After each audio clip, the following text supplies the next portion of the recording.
Friends, welcome back to Nando's life Kannada. Skin full tan ಆಗಿದೆಯಾ? ನನ್ನ ಮುಖ ಅಂತೂ ಫುಲ್ಲು ಟ್ಯಾನ್ ಆಗಿತ್ತು. ಅದಕ್ಕೆ ನಾನು ಮನೆಯಲ್ಲೇ ಸಿಗುವಂಥ 2-3 ಐಟಮಿಂದ ಹೇಗೆ ನಾವು ಸ್ಕಿನ್ನ ಗ್ಲೋ ಮಾಡ್ಕೋಬೇಕು ಅನ್ನೋದ್ರ ಬಗ್ಗೆ ತೋರಿಸ್ತಾ ಇದ್ದೀನಿ. ತುಂಬಾ ಈಸಿಯಾಗಿ ಒಂದು 40-50 ರೂಪಾಯಲ್ಲಿ ಖರ್ಚು ಮುಗ್ದೋಗುತ್ತೆ ಫ್ರೆಂಡ್ಸ್. ನಾನು ಎವ್ರಿ ಯೂತ್ ತೊಗೊಂಡಿದ್ದೆ. ಒಂದು ಬಟ್ಲು ತೊಗೊಂಡು ಸ್ವಲ್ಪ ಅಕ್ಕಿ ಇಟ್ಟು ಜರಡಿ ಇಟ್ಕೊಂಡಿದ್ದೀನಿ. ಅದನ್ನು ಒಂದು ಬಟ್ಟೆಯಲ್ಲಿ ಚೆನ್ನಾಗಿ ನೈಸ್ ಮಾಡಿ ಜರಡಿ ಮಾಡ್ಕೊಳ್ಳಿ, ಇಲ್ಲಾಂದರೆ ಸ್ಕಿನ್ ಎಲ್ಲ ಸ್ಕ್ರ್ಯಾಚಸ್ ಆಗಿಬಿಡುತ್ತೆ. ಈಗ ವಿಟಮಿನ್ ಟ್ಯಾಬ್ಲೆಟ್ ನಾವು ಅದು ತುಂಬ ಮುಖಕ್ಕೆ ತುಂಬ ನಮಗೆ ಹೆಲ್ತ್ ಇದು ಕೊಡುತ್ತೆ, ಗ್ಲೋ ಕೊಡುತ್ತೆ, ಹಾಗೆ ರಿಲ್ಯಾಕ್ಸ್ನೆಸ್ ಕೊಡುತ್ತೆ. ಈಗ ಸ್ವಲ್ಪ ಎವ್ರಿ ಯೂತ್ ಹಾಕ್ತಾಯಿದ್ದೀನಿ. ಹಾಗೆ ಸ್ವಲ್ಪ ಕಾಫಿ ಪುಡಿ ಮತ್ತು ಸ್ವಲ್ಪ ಅರಶಿನ ಹಾಕಿ ಚೆನ್ನಾಗಿ ಮಿಕ್ಸ್ ಮಾಡಿಕೊಡೋಣ.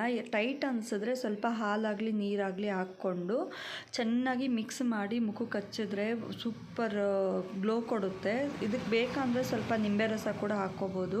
ನಮಗೆ ನೀರು ಮತ್ತು ಅರಶಿನ ಬೇಡ, ನೀರು ಮತ್ತು ನಮಗೆ ಹಾಲು ಬೇಡ ಅನ್ನೋರು ನಿಂಬೆ ರಸ ಹಾಕ್ಕೊಳ್ಳಿ, ತುಂಬಾ ಚೆನ್ನಾಗಿರುತ್ತೆ. ನೋಡಿ, ನನ್ನ ಸ್ಕಿನ್ ಈ ಥರ ಇತ್ತು. ನಾನು ಹಾಕಿ ಒಂದು 15 ಮಿನಿಟ್ಸ್ ಬಿಟ್ಟು ಫೇಸ್ ವಾಶ್ ಮಾಡಿದ್ಮೇಲೆ ಅಂತೂ ತುಂಬ ಗ್ಲೋ ಕೊಡ್ತಾಯಿತ್ತು. ನಾವೆಲ್ಲಾದರೂ ಹೋಗಬೇಕು ಅಂದಾಗ ಅಷ್ಟು ಒಂದು ಫೌಂಡೇಶನ್ ಹಾಕಿ ಒಂದು ಲಿಪ್ಸ್ಟಿಕ್ ಹಾಕಿದ್ರೆ ನಾವು ಪಾರ್ಲರ್ಗೆ ಹೋಗಿ ಬಂದಿದ್ದೀವೇನೋ ಅನ್ನೋಷ್ಟು ಚೆನ್ನಾಗಿ ಸ್ಕಿನ್ ಕಾಣಿಸ್ತಾ ಇರುತ್ತೆ. ಯಾರೆಲ್ಲ ಫಸ್ಟ್ ಟೈಮ್ ನನ್ನ ಚಾನಲ್ ನೋಡ್ತಿದ್ದೀರಾ, ಪ್ಲೀಸ್ ಸಬ್ಸ್ಕ್ರೈಬ್ ಮಾಡ್ಕೊಳ್ಳಿ. ಹಾಗೆ ಪಕ್ಕದಲ್ಲೇ ಬೆಲ್ ಬಟನ್ನ ಕ್ಲಿಕ್ ಮಾಡಿ ನಾನು ಹಾಕೋಂಥ ವೀಡಿಯೋಸ್ ನಿಮಗೆ ಬರುತ್ತೆ. ಹಾಗೆ ಲೈಕ್ ಮಾಡೋದನ್ನ ಮರಿಬೇಡಿ. ನೀವು ಮಾಡೋ ಲೈಕ್ ನನಗೆ ಹೊಸ ವೀಡಿಯೋಸ್ ಮಾಡೋದಕ್ಕೆ ಮೋಟಿವೇಶನ್ ಸಿಕ್ದಂಗೆ ಆಗುತ್ತೆ. Thank you.